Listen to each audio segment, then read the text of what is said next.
Hey everybody, what is up? Welcome back to Final Trade. We're going to take our first ever look at Playbox pre-sales data for Murders at Karlov Manor off of TCG Player up to 10 days prior to release. So through the whole pre-release period up to that point, it has sold 2,200 boxes at a total of $291,000 for an average price of $132 per box. And man, we really have to readjust how we think about this because the wholesale price of these play boxes is much higher than the old draft and set boxes. It's around the low 120s, which puts the break even cost for a small card store in the US that has very little purchasing power and very little leverage with its distributor somewhere in the 140s. So for the average price to have been 132 is not great. And you'll notice the shape of this plot is much different than we're used to.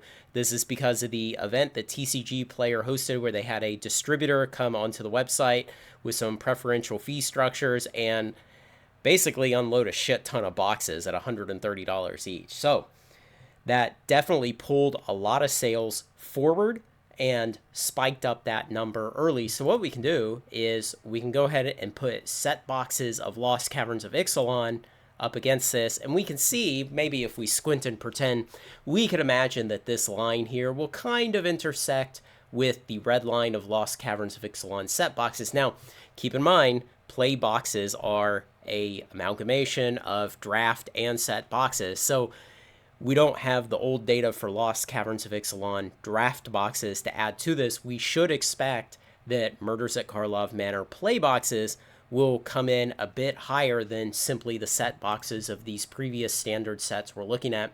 Now, when we add on Wilds of Eldraine, the yellow line, we start to see that clumping that we've seen in set box standard expansion sales data for quite a while now. It continues on with March of the Machine. Basically, all three of them thread on top of each other.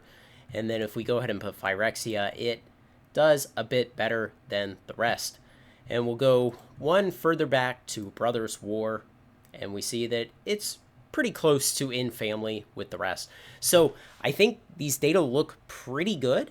And I know I say that a lot because, what we would like to see is small, steady increases in sales from one standard set to the next. We'd like to think that after 30 years, Watsky knows how to make standard sets consistently. They really don't, but we'd like to think they do.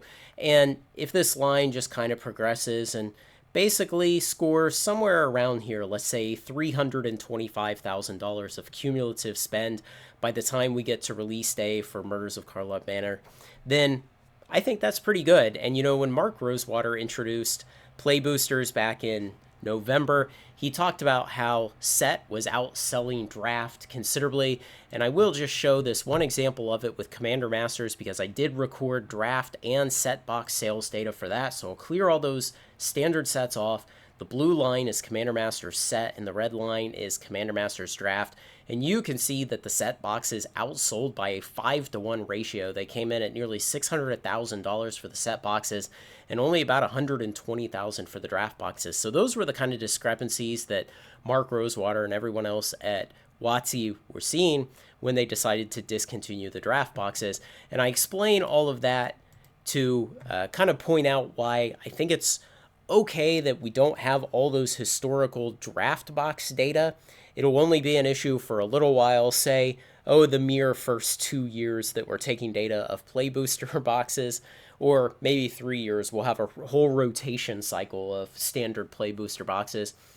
And until that point, we can just kind of make some assumptions about, maybe those lines for set boxes, say Lost Caverns of Ixalan here in red, maybe it would have been 20% higher. So 360,000 if we had included draft box data, if we had recorded them to start with. So I don't expect to see a giant spike upwards. I think we've already had it. Essentially, when a distributor comes on the TCG Player and can dump boxes at $130 each, well before release, I think that pulled the demand forward. It pulled the demand out of the collector boxes because we saw last week that the collector boxes for Murders at Karlov Manor were really selling badly. So I think this is why, and I don't expect to see a giant uptick from here on out through release. I expect it to come in about 350,000 is what I would guess. Now, what does it mean for the long term? I make absolutely no guesses on that.